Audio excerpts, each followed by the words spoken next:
بالله من الشيطان الرجيم بسم الله الرحمن الرحيم رحم الله تعالى سورة الفاتحة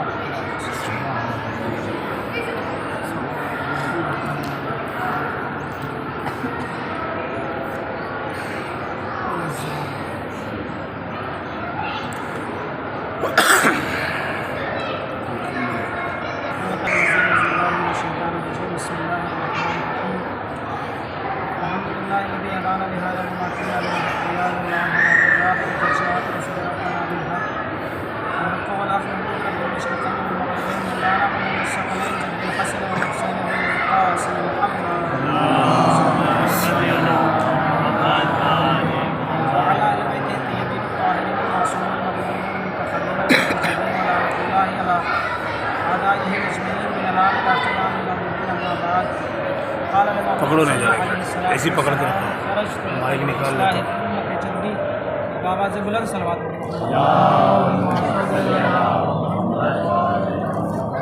محمد حسین علیہ السلام ارشاد فرماتے ہیں کہ میں فقط اور فقط نکلا ہوں اپنی جد کی امت کی اصلاح یقیناً تھک گئے ہوں گے کافی لوگ، تھکان کا احساس کسی کو نہیں ہے نا، پریشان تو کوئی نہیں ہے نا، صلوات پڑھیں بابا سے۔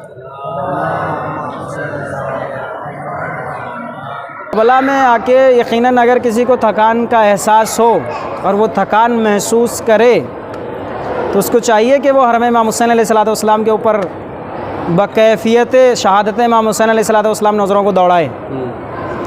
آپ نے دیکھا ہوگا کہ لوگ 2-4 کلومیٹر چلتے ہیں، 5 کلومیٹر چلتے تھک جاتے ہیں، لیکن اربعین امام حسین علیہ السلام پر لوگ 90 کلومیٹر چلے اور ان میں سے اکثریت چلی ہوگی، سب بیٹھے ماشاءاللہ سے کوئی مسئلہ نہیں ہے۔ حسین اس ذات کا نام ہے کہ جو معنوی اور روحانی طاقت عطا کرتی ہے۔ بے شک بے شک حسین وہ اعلیٰ شخصیت ہے کہ اگر دل سے پورے خضوع و خشوع کے ساتھ کوئی نام حسین کو لے لے تو اس کو ہدایت عطا ہو جائے۔ حسین اس اعلیٰ شخصیت کا نام ہے کہ جو اگر صرف اور صرف اپنی زبان سے محبت حسین سے نام لے اہل بیت علیہ السلام میں کسی ہستی کا، تو میں نہیں کہتا کہ وہ سفینہ نجات سے دور رہ سکتا ہے۔ حسین اس ہستی کا نام ہے کہ اگر کوئی اس سے لگ گیا، ٹچ ہو گیا، تو یقین جانے اس کے پاس کامیابی کے علاوہ اور کوئی راستہ ہی نہیں ہے۔ بے شک اور حسین کامیابوں کا نام ہے، حسین بلندیوں کا نام ہے، حسین اعلیٰ مرتبوں کا نام ہے، حسین فضیلتوں کا نام ہے، حسین نعمتوں کا نام ہے، حسین رحمتوں کا نام ہے، حسین برکتوں کا نام ہے۔ حسین وہ ہے کہ اگر جس کے نام پہ کوئی خرچ کر دے تو اس کے رزق میں برکت ہوتی چلی جائے، اگر کوئی دل سے نام حسین اپنی زبان پہ لے آئے تو اس کی عزت و آبرو بڑھتی چلی جائے۔ کبھی میں نے دیکھا کہ کلام خدا نے حسین کی مدح بیان کرتے ہوئے سنا ہے، کبھی میں نے دیکھا کہ ہر نبی آیا اور کربلا کی مدح بیان کر کے چلا گیا۔ کربلا ایک ایسی جگہ ہے کہ جس جگہ آ کے ہر نبی کو کوئی نہ کوئی پریشانی ہوئی ہے، حسین نے اس پریشانی کو برداشت کر کے کربلا کو بسایا ہے۔ بے شک کسی نبی میں یہ قوت نہ ہو سکی کہ وہ کربلا کو بساتا، بے شک حسین میں وہ قوت تھی کہ انہوں نے کربلا کو بسایا، اور کربلا کو ایسا بسایا کہ آج پوری دنیا کی نظریں حسین کی طرف ہیں کہ آخر کربلا میں کیا ہے۔ 21 ملین لوگ آ گئے، کربلا کی کیپیسٹی صرف اور صرف 50,000 لوگوں کی ہے۔ کتنے لوگوں کی؟ 50,000 لوگوں کی۔ لیکن 50,000 لوگوں کی کیپیسٹی والی جگہ میں 21-22 ملین لوگ سما جائیں، یہ کیا کسی معجزے سے کم ہے؟ حج پہ ایک عدد مخصص ہوتی ہے کہ فقط اتنے لوگ آ سکتے ہیں، کربلا میں کوئی عدد مخصص نہیں ہوتی کہ صرف اتنے آ سکتے ہیں، بلکہ حسین تو یہ کہتا جو آنا چاہتا ہے وہ آ جائے، اور لوگ آتے ہیں۔ 21 ملین اس بار پبلک تھی، لیکن آپ دیکھیں نا 21 ملین کے جو قدم بارز کربلا پہ پڑے ہیں، تو ایک زمین ہوتی ہے کہ جو اتنی زیادہ پبلک سے پناہ مانگتی ہے، لیکن کربلا کی زمین ہے۔ کسی کو کوئی زلزلہ محسوس ہوا؟ کسی کو کوئی پریشانی محسوس ہوئی؟ کسی کو کوئی کھانے میں تکلیف ہوئی؟ کسی کو کوئی پینے میں تکلیف ہوئی؟ مینجمنٹ خراب ہو جاتا ہے جب پبلک زیادہ آ جاتی ہے۔ ہم مہمانوں کی ایک لسٹ جب تیار کرتے ہیں نا، تو سارے کے سارے مہمان ڈیسائیڈڈ مہمان ہوتے ہیں ہمارے، انہی کے حساب سے انتظام کرتے ہیں. اگر اس میں 20-25 مہمان بڑھ بھی جاتے ہیں نا تو ہمارا مینجمنٹ گڑبڑ ہو جاتا ہے. حسین کے یہاں کسی چیز کا کوئی مینجمنٹ نہیں بنایا جاتا. کبھی یہ اندازہ نہیں لگایا جاتا کہ کتنی پبلک آئے گی، بلکہ ہر انسان اپنے آپ کو ریڈی رکھتا ہے کہ زائرین امام حسین علیہ السلام آنے والے ہوں گے. کسی بھی موقع پہ آپ چلے جائیے، راستے میں کسی بھی گھر پہ چلا جائیے، حسین کا نام لے لیجئے، کھانا بھی ملے گا، پانی بھی ملے گا، رہنا بھی ملے گا، پیر بھی دبا جائیں گے، سارے کام آپ کے ساتھ ہوں گے. کس کے نام پہ؟ ذات امام حسین علیہ السلام پہ. تو حسین اس شخصیت کا نام ہے کہ جو بلند مرتبہ عطا کرتا ہے صرف اور صرف ان لوگوں کی وجہ سے کہ جو زائرین امام حسین علیہ السلام کی خدمت کرتے ہیں. ہمارے علاقے میں ہماری حیثیت کیا ہے؟ اگر بائی چانس مان لیجئے کہ ہمارا رتبہ مرتبہ اور لوگوں میں بلند اعلیٰ بھی ہوگا تو ممکن ہے کہ پیچھے لوگ ہمیں الٹا سیدھا بھی کہتے ہوں. در حسین پہ ایسا نہیں ہے. کوئی کسی کو نہیں دیکھتا کہ مرتبہ کیسا ہے، کوئی کسی کو نہیں دیکھتا کہ پیسہ کتنا ہے، کوئی کسی کو نہیں دیکھتا کہ غریب کتنا ہے. وہ صرف اور صرف یہ دیکھتا ہے کہ مہمان امام حسین ہیں. جب ہم کسی عام انسان کے گھر میں جاتے ہیں مہمان بن کے تو ہم بہت ساری چیزوں کا خیال رکھتے ہیں کہ کہیں جو بانی دسترخوان ہے اس کو کوئی پریشانی نہ ہو، اس کے اوپر کوئی بوجھ نہ بن جائے، اس کو کوئی پریشانی نہ ہو جائے. ہم ساری چیزوں کا خیال رکھتے ہیں نا. تو آئیے امام حسین علیہ السلام کی مہمانی میں بھی ہمیں کچھ چیزوں کا خیال رکھنا ہے کہ دیکھیں ہماری وجہ سے کسی کو کوئی تکلیف نہیں ہونی چاہیے، ہماری وجہ سے کسی کو کوئی پریشانی نہیں ہونی چاہیے، ہماری وجہ سے کسی کی دلی آزاری بھی نہیں ہونی چاہیے. دیکھیں دل اگر کسی سے کسی کا ٹوٹا ہے، ہم نے آپ سے کوئی بات کہہ دی، ایسی کہہ دی کہ آپ کے دل پہ جا کے لگ گئی، تو یقین جانیں کہ زیارت امام حسین علیہ السلام میں ان ساری چیزوں کو دور رکھنا چاہیے. گلے شکوے جو کرنا ہے حسین سے کریے، کیونکہ ساری چیزیں سننے کے لیے امام حسین علیہ السلام موجود ہیں. اور ہم اس سے بڑا شکریہ کیا ادا کریں کہ اس نے ہمیں عاشقان امام حسین علیہ السلام میں پیدا کر دیا ہے. ورنہ دنیا کی ایسی کون سی قوم ہے جو یہ دعویٰ کر سکتی ہے کہ ہم جنت میں جائیں گے؟ ہمارا چھٹا امام جعفر صادق علیہ السلام. ارشاد فرماتا ہے کہ اگر کسی نے اپنی آنکھ سے ایک مچھڑ کے برابر بھی آنسو نکالا ہو غم حسین میں تو گویا اس کے اوپر جنت واجب ہو جاتی ہے.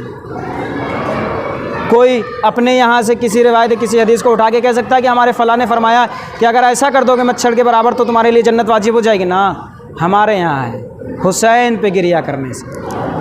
اگر کوئی انسان چاہتا ہے کہ اس کی آنکھوں میں روشنی بڑھ جائے تو اس کو حسین پہ رونا چاہیے.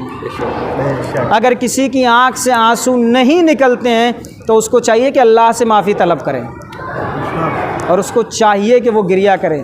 چوتھا امام علیہ السلام ارشاد فرماتے ہیں ہمارے اللہم صلی اللہ علیہ وسلم کہ جب تمہاری آنکھوں سے آنسو نہ نکلیں امام حسین علیہ السلام کے غم میں تو کم سے کم اپنے منہ ایسے بنا لیا کرو کہ جیسے تمہارے اوپر کوئی پریشانی کا نزول ہوا ہے.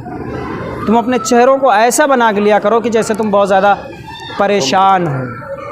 ہم جب خیمہ گاہ میں داخل ہوئے تو سب سے پہلا ہم نے خیمہ دیکھا مولا عباس علیہ السلام کا. دوسرے یہ سفید سے خیمے آپ کو نظر آ رہے ہوں گے. ہر انسان اس کے بارے میں سوچ رہا ہوگا کہ آخر یہ کیا چیز ہے.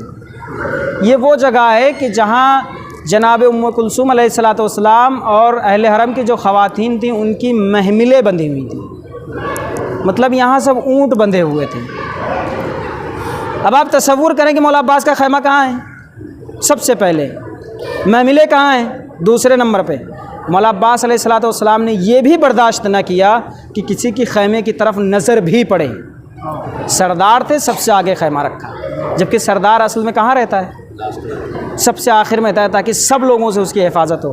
لیکن مولا عباس علیہ السلام کی وہ شجاعت کہ سب سے آگے مولا عباس کا خیمہ ہے تاکہ کسی ظالم کی نظر تک نہ پڑ سکے خیمے کی جانب. اس کے بعد آپ داخل ہوں گے تو امام حسین علیہ السلام کا خیمہ، پھر جناب زینب صلوات اللہ علیہا کا. اس کے بعد چوتھے امام علیہ السلام کا. پھر ایک اندر حجرے میں جائیں گے، چھوٹا سا حجرہ، اس کے اندر جناب قاسم علیہ السلام کا خیمہ ہے. جناب قاسم علیہ السلام کا خیمہ ہے الگ. ابھی ایک صاحب نے سوال کیا کہ جناب قاسم علیہ السلام کا مقام کہاں ہے جہاں وہ شہید ہوئے. کہتے ہیں کہ جب جناب قاسم علیہ السلام کی شہادت ہوئی اور جناب قاسم نے یہ آواز بلند کیا کہ امو جان میری مدد کے لیے آئیے، تو روایتیں بتاتے ہیں امام حسین علیہ السلام جب میدان کربلا میں آئے تو قاسم کہیں نظر نہیں آ رہے تھے. امام نے 3 مرتبہ آواز بلند کی، قاسم میرے لال کہاں ہو، آواز دو. کہتے ہیں کوئی آواز نہیں. پھر امام نے کہا قاسم تمہیں امام وقت آواز دے رہا ہے، مجھے جواب دو. تو روایتیں بتاتی ہیں کہ جگہ جگہ سے جناب قاسم کے جسم کے ٹکڑے بلند ہونا شروع ہو گئے اور ہر ٹکڑے سے یہ آواز آتی تھی لبیک یا حسین، لبیک یا حسین، لبیک یا حسین۔ سوچئے کہ کربلا اگر ہم اس شہادت کو دیکھ رہے ہوتے تو ہمارے سامنے کیا کیفیت ہوتی ہماری؟ کیا اس وقت میں ہمارے سامنے کوئی اشکال تھا کسی سے کچھ کہنے کے لیے؟ کیا اس وقت میں ہمارے پاس کوئی سوال تھا کسی سے خیریت پوچھنے کے لیے، اگر ہمارے سامنے یہ سارے ماجرے ہو رہے ہوتے؟ اور یقیناً ہم گریہ اسی طرح امام حسین علیہ السلام پہ کرتے ہیں کہ جیسے ابھی یہ ساری شہادتیں پیش ہوئی ہیں، جبکہ 1400 سال گزر گئے ہیں۔ اور خدا کے قسم روز قیامت تک ہماری نسلیں اسی طرح حسین پہ روتی رہیں گی، کیونکہ ہمارا 8واں امام فرماتا ہے کہ دیکھو ہمارے جد پہ ایسے گریہ کرا کرو کہ جیسے کوئی ماں اپنے جوان بیٹے کو گریہ کرتی ہے۔ خیمہ گاہ ہے، لہٰذا چاہتا ہوں کہ کچھ ایسے مصائبوں کو ذکر کر دوں کہ جو خواتینوں سے متعلق ہوں۔ جب خیمہ نصب ہوا نہر فرات کے نزدیک تو روایتیں بتاتی ہیں کہ ظالم کی طرف سے یہ حکم آیا کہ خیموں کو یہاں سے ہٹا لیا جائے۔ جیسے ہی یہ حکم آیا تو امام حسین علیہ السلام نے مولا عباس سے کچھ نہیں کہا، فوراً جناب زینب کے پاس گئے، کہا بہن زینب آج تک میں نے عباس کو روکا کہ عباس یہ کربلا نہیں ہے، لیکن زینب اب کربلا آ گئی ہے کہ اب عباس کو میں کیسے منع کر سکتا ہوں؟ جناب زینب صلوات اللہ علیہ نے فوراً جناب فضہ کو بھیجا کہ فضہ جاؤ عباس کو بلا کے لاؤ۔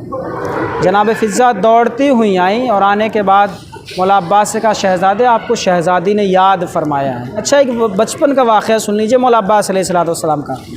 مولا عباس علیہ السلام نے جناب زینب کو کبھی بھی بہن کہہ کے مخاطب نہیں کیا، ہمیشہ شہزادی کے نام سے یاد کیا ہے۔ روایتیں بتاتی ہیں کہ ایک مرتبہ جناب ام البنین علیہ السلام بیٹھی ہیں اور جناب زینب صلوات اللہ علیہ بیٹھی ہیں۔ جناب عباس علیہ السلام آئے، جناب زینب نے بلایا بھیا عباس ذرا میرے نزدیک آؤ۔ جناب عباس علیہ السلام آئے، کہا کہ بھیا ایک بار بہن کہہ کے بلا دو مجھے۔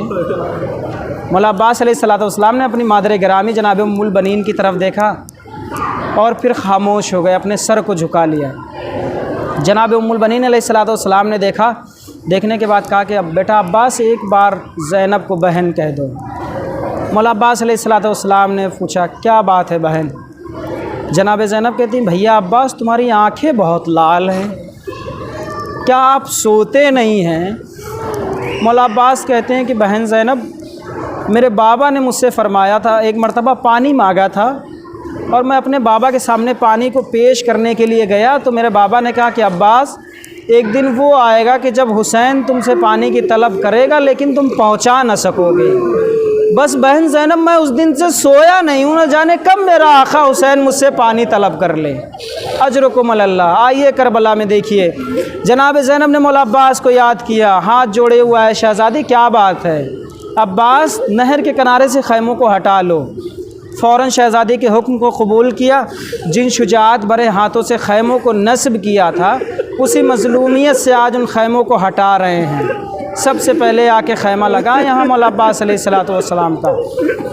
خیمہ تو لگ گیا ہے، کربلا نمودار ہوئی اور جنگ بھی ہوئی کربلا کے میدان میں، اور خیمہ گاہ میں اگر مولا عباس علیہ السلام کی بھتیجی کے مصائب نہ بیان ہوں تو میں سمجھتا ہوں کہ مجلس ادھوری رہ گئی ہے، کیونکہ 4 سال کی بچی جناب سکینہ تھی۔ آپ لوگ بھی سوچ رہے ہوں گے کہ میں بار بار کیوں جناب سکینہ کے مصائب پڑھ رہا ہوں۔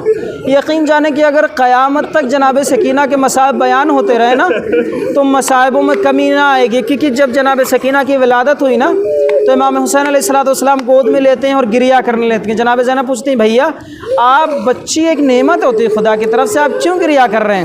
کہا بہن زینب اس کی عمر کم ہوگی، مصائب بڑے زیادہ ہوں گے، اس کی عمر کم ہوگی اور ظلم اس کے اوپر بہت زیادہ ہوں گے۔ بہن زینب جانتے ہو اس کی 4 سال کی عمر ہوگی، کربلا کی جلتی ہوئی زمین ہوگی اور ان زمین پہ یہ ننھے ننھے قدموں کو رکھے گی، ان قدموں پہ کبھی کانٹوں کے نشان ہوں گے، کبھی چھالوں کے نشان ہوں گے۔ اجرکم اللہ۔ کربلا کی زمین آ گئی نا، سارے کے سارے شہید ہوتے رہے۔ جناب عباس علیہ السلام نے اجازت طلب کی ہے اور کہا جاؤ بہن، جاؤ بیٹی سکینہ ذرا مشق کو لے آؤ۔ جناب سکینہ ننھے ننھے قدموں سے دوڑتی ہوئی گئی ہیں نا اور مشق کو لے کے آئی ہیں اور اپنے چاچا کو مشق کو دیا، چاچا جان بچوں کے لیے سبیل کر دیجئے۔ روایتیں بتاتی ہیں ادھر مولا عباس علیہ الصلوۃ والسلام نکلے ہیں نا، ادھر جناب سکینہ نے اپنے ننھے ننھے ہاتھوں سے کوزوں کو تقسیم کرنا شروع کر دیا۔ لو باخر یہ تمہارا کوزہ ہے، لو یہ تمہارا کوزہ ہے، اپنے کوزوں کو ہاتھ میں پکڑ لو کیونکہ میرا چچا پانی کی لینے کے لیے جا رہا ہے۔ اب روایتیں بتاتی ہیں کہ جناب سکینہ نے بڑی دیر تک انتظار کیا۔ انتظار کرنے کے بعد جب عالم نظر آیا نا تو جناب سکینہ نے پھر بچوں کو ایک مرتبہ انتباہ دیا کہ بچوں اپنی اپنی جگہ سے اٹھ جاؤ، میرا چچا پانی لے کے آ گیا ہے۔ جب جناب سکینہ نزدیک پہنچی نا تو دیکھا کہ عالم بابا کے ہاتھوں میں ہے، فوراً جا کے اپنے بابا سے لپٹ گئی، بابا کیا میرا چچا پانی لے کے نہیں آیا؟ بابا کیا میرا چچا بھی میدان کربلا میں مارا گیا؟ جن ننھے ننھے ہاتھوں سے سکینہ نے کوزوں کو تقسیم کیا تھا نا، انہی ننھے ننھے ہاتھوں سے اب کوزوں کو واپس لینا شروع کیا ہے۔ لاؤ باقر مجھے کوزہ دے دو، میرا چچا عباس مارا گیا، لاؤ کوزوں کو واپس کر دو کیونکہ اب نہ جانے پانی کی سبیل کب ہوگی۔ ایک قیامت برا جملہ سنا دوں، دیکھو یہاں رونے سے گھبرانا نہیں اگر مصائب زیادہ ہو جائیں، بس ہمارے نزدیک جناب سکینہ بھی کہیں نہ کہیں موجود ہوں گی، اور جب ہمیں روتا ہوا دیکھتی ہیں نا تو اپنی پھوپھی زینب سے کہتی ہیں، بھری آواز میں کہتی ہیں، پھوپھی اماں اگر یہ چاہنے والے کربلا میں ہوتے تو کیا میرا بابا شہید نہ ہوتا؟ اجرکم اللہ۔ جناب سکینہ صلوات اللہ علیہ شمر کے پاس جاتی ہیں، شمر پانی تقسیم کر رہا ہوتا ہے۔ جناب سکینہ کہتی ہے کہ شمر میں بہت پیاسی ہوں، اگر تھوڑا سا مجھے پانی مل جاتا۔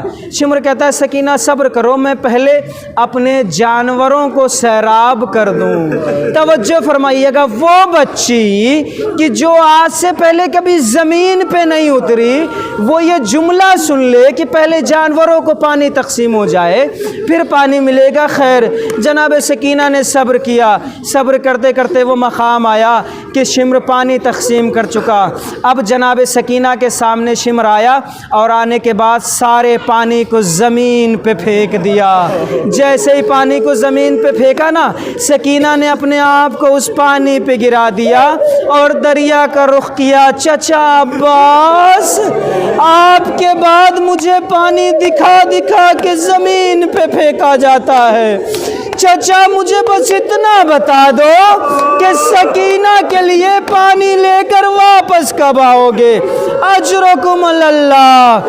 جناب سکینہ کے ایسے ایسے مصائب کہ راستے میں ایک مرتبہ لشکر جا رہا تھا، ایک مرتبہ سر امام حسین علیہ الصلوۃ والسلام ایک جگہ پہ رک گیا، ظالم آیا چوتھے امام کی پشت پہ وار کیا، بتا سجاد تیرے بابا کا سر آگے کیوں نہیں بڑھتا؟ سجاد نے اپنی ہتھکڑی اور بیڑیوں کو سنبھالا اور اپنے بابا کے پاس ہاتھوں کو جوڑ کے کہا، بابا اب اس بیمار میں تازیانے کھانے کی تاب نہیں ہے، بابا مجھے اتنا بتا دو کہ آپ کا سر آگے کیوں نہیں بڑھتا؟ سر امام حسین سے آواز آئی، سجاد میں آگے کیسے بڑھوں؟ ارے میری سکینہ قافلے سے بچھڑ گئی ہے۔ اجرکم اللہ۔ جیسے ہی زینب نے سنا نا سکینہ قافلے سے بچھڑ گئی، اپنے آپ کو محمل سے گرایا، میری جان سکینہ کس جا چلی گئی ہو؟ ایک مرتبہ جناب زینب جناب سکینہ کو تلاش کرتے کرتے ایک نشیب میں پہنچی ہیں، تو کیا دیکھا؟ ایک نقاب پوش بی بی ہے، ان کی گود میں ایک بچی ہے، بی بی لوریاں دے دے کے بچی کو سلا رہی ہے۔ ایک مرتبہ جناب زینب نزدیک آئی، نزدیک آنے کے بعد کہتی ہیں، بی بی آپ کا بڑا شکریہ کہ آپ نے پردیس میں ہماری یتیمہ پہ رحم کیا، میں تم سے وعدہ کرتی ہوں کہ اپنی ماں سے سفارش کر کے تم کو جنت ضرور دلواؤں گی۔ ایک مرتبہ اس بی بی نے اپنے نقاب کو الٹا اور کہا، زینب ارے تم نے مجھے نہیں پہچانا، میں تمہاری ماں فاطمہ ہوں۔ زینب اماں سے لپٹ گئی، اماں بھیا سے بھاگ گیا، اماں بھیا عباس کے شانے کٹ گئے، آپ نظر نہ آئی اے زینب۔ میں کربلا میں سارے منظر کو دیکھ رہی تھی، بس آخری فقرہ مصائب کا اور سن لیجئے۔ عزیزان محترم، کسی نہ کسی کے پاس 4 سال کی بچی تو ہوگی نا، جب آپ گھر سے چلتے ہیں تو کیسے بابا بابا کر کے آپ کے پیچھے آتی ہے۔ بس تصور کیجئے، زندان میں ایک مرتبہ جناب سکینہ کو بابا کی یاد آ گئی۔ اب جناب سکینہ زار و خطار گریا کرتی ہیں اور کبھی پرندوں کو دیکھ کے کہتی ہیں بھیا سید سجاد یہ پرندے کس جا رہے ہیں؟ سید سجاد کہتے ہیں یہ اپنے گھروں کو جا رہے ہیں۔ سکینہ بڑی مظلومیت سے پوچھتی ہیں بھیا ہم اپنے گھر کب جائیں گے؟ بھیا ہمیں اپنے گھر جانا کب نصیب ہوگا؟ اجرکم اللہ۔ جناب سکینہ بڑا گریا کرتی ہیں اور گریا کرتے کرتے ایک مرتبہ بابا خواب میں آتے ہیں اور جناب سکینہ خواب سے پھر بیدار ہوتی ہیں، چیخ مار کے روتی ہیں۔ سید سجاد آتے ہیں اور آ کے کہتے ہیں سکینہ میری جان کیا بات ہے؟ کیونکہ جناب سکینہ ایک ایسی شخصیت کا نام ہے کہ جو میدان کربلا سے شام تک سید سجاد سے خیریت پوچھتی رہتی تھیں۔ ایک مرتبہ سید سجاد اپنے دونوں پیروں کو پھیلا کے ایک راستے میں بیٹھ گئے، ننھے قدموں سے سکینہ چل کے سید سجاد کے پاس آئی اور آ کے کہتی ہیں بھیا سید سجاد کیا بات ہے؟ کہا سکینہ پیروں میں چھالے ہیں، چھالوں میں کانٹے چبھے ہوئے ہیں۔ جناب سکینہ پیروں کو قریب جاتی ہیں اور ننھے ہاتھوں سے ان کانٹوں کو باہر نکالتی ہیں۔ اجرکم اللہ۔ آپ کی سانسیں رکنے لگی نا، آپ مصائب سنتے سنتے تھک گئے نا، بس آخری فکرے سن لیجئے، کیونکہ سکینہ کربلا سے لے کے جب تک زندہ رہی تب تک گریا کرتی رہی۔ میدان زندان میں جب سکینہ کو بابا کی یاد آئی نا اور چوتھے امام نے دریافت کیا، اس کے بعد جناب سکینہ کے لیے بابا کا سر لایا گیا۔ جیسے ہی بابا کا سر سکینہ کے نزدیک آیا نا، جناب سکینہ نے اپنے گال کو بابا کے گال پہ رکھا۔ جیسے گال کو رکھا نا، آوازیں بلند ہو گئیں، اے میرے بابا تو ہم سے کب سے رخصت ہوا؟ بابا ذرا میرے گالوں تو دیکھ لے، گال میرے تماچوں سے سیاہ ہو گئے ہیں۔ بابا آپ کو پتہ ہے جب سے آپ گئے ہو کسی نے مجھے سینے پہ نہیں سلایا، بلکہ کسی نے تازیانہ مارا، کسی نے کانوں سے گوشواروں کو چھینا۔ ایک مرتبہ روتے روتے سکینہ کی آواز بند ہو گئی۔ جناب سید سجاد آئے، بازو کو پکڑا، سکینہ کا جسم نڈال ہو گیا۔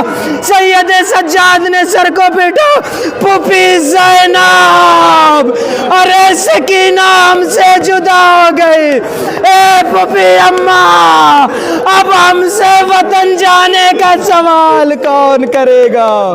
اے پھوپھی اماں مدینے جانے کی آس رکھنے والی آج اس زندان سے رخصت ہو گئی۔ جاؤ سکینہ، خدا حافظ۔ بابا کے سینے پہ سکون سے سونا۔ وسيعلم الذين ظلموا أي منقلب ينقلبون إنا لله وإنا إليه راجعون رضا بقضائه وتسليما لأمره۔ پروردگارہ ہمارے ان آنسوؤں کو رومال زہرا میں جگہ عنایت فرما۔ پروردگارہ رونے والوں کی تمام نیک تمناؤں کو پورا فرما۔ پروردگارہ ہمیں اتنے آنسو عطا کر ہم تا حیات امام حسین علیہ السلام پر گریا کرتے رہیں۔ پروردگارہ ہمارے آنسوؤں کا سمندر کبھی کم نہ ہونے دینا۔ پروردگارہ تجھے واسطہ ہے محمد وآل محمد کا کہ ہمارے آنسوؤں کو رومال جناب زہرا میں جگہ عنایت فرما۔ پروردگارہ ہمارے آنسوؤں کو ایسا قرار دے کہ جناب زہرا اپنے لال کے زخموں کے لیے مرہم اکٹھا کر سکے۔ پروردگارہ تجھے واسطہ ہے محمد وآل محمد کا، تجھے واسطہ ہے جناب سکینہ صلوات اللہ علیہا کی یتیمی کا کہ تمام ماں بہنوں کے سروں پر ان کے برادر کا سائے کو محفوظ فرما، ان کے والد کے سائے کو محفوظ فرما۔ پروردگارہ تجھے واسطہ محمد وآل محمد کا کہ حاضرین میں اگر کوئی بیمار ہے تو اس کو شفائے کاملہ و عاجلہ عنایت فرما۔ اگر کوئی بے اولاد ہے تو اس کو اولاد نرینہ عنایت فرما۔ پروردگارہ تجھے واسطہ ہے محمد و آل محمد کا جن کے والدین اس دنیا سے رخصت ہو گئے ہیں، ان کی مغفرت فرما، ان کے درجات کو بلند فرما۔ پروردگارہ جن کے والدین اس دنیا میں موجود ہیں ان کو حیات طویل عنایت فرما اور ان کی تمام تر مشکلات سے ان کو نجات دے۔ پروردگارہ تجھے واسطہ محمد و آل محمد کا کہ دنیا بہت ظلم و جور سے بھر چکی ہے، ہمارے مولانا علیہ الصلوۃ والسلام کے ظہور میں تعجیل فرما، ان کے آوان انصار میں شمار عنایت فرما۔ ربنا تقبل منا انک انت السمیع العلیم۔ ماتم حسین۔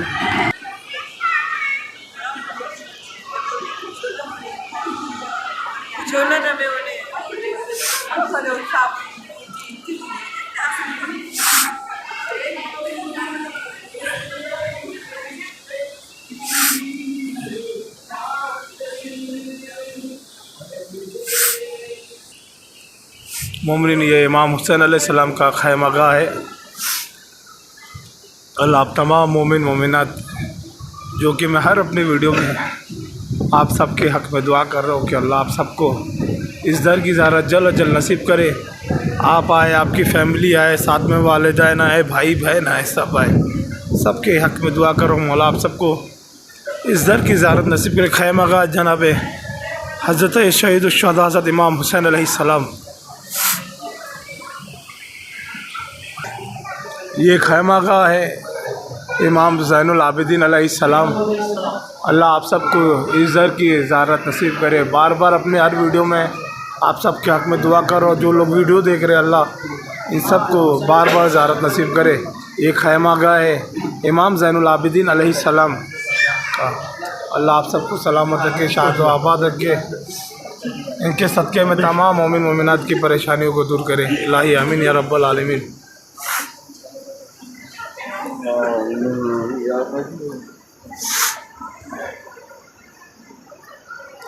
الگ الگ مقام میں الگ الگ خیمہ گاہ ہے۔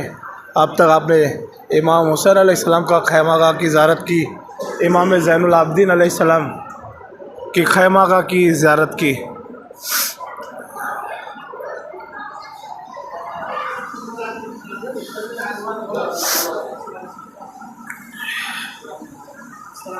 یہ خیمہ گاہ ہے جناب قاسم علیہ السلام کا۔ اب سب کی جانب سے سارے ذریعہ مبارک پر میں سلام عرض کرتا ہوں۔ آپ سب کی جانب سے، آپ سب کے والدین کی جانب سے ایک بار پھر مولا آپ سب کو جلد زیارت نصیب کرے۔ جناب قاسم علیہ السلام کا یہ خیمہ گاہ ہے۔ یہ مولا عباس علمدار علیہ السلام کا خیمہ گاہ ہے۔ سب سے شروع میں انہی کا ہی خیمہ گاہ تھا۔ مولا آپ تمام مومن کو اس در کی زیارت بار نصیب کرے۔ خدا آپ سب کو سلامت رکھے، خوش رکھے، شاد و آباد رکھے، ہر بلا مصیبت سے بچائے۔ اگر آپ یوٹیوب چینل پہ نئے ہیں تو یوٹیوب چینل کو سبسکرائب کر لیں اور بیل آئیکن ضرور دبائے۔ خدا آپ سب کو سلامت رکھے، خوش رکھے، آپ سب کی جائز مرادوں کو پوری کرے۔ اور ویڈیو کو لائک کر دے، شیئر کر دے تاکہ دوسرے مومنین بھی زیارت کر سکے۔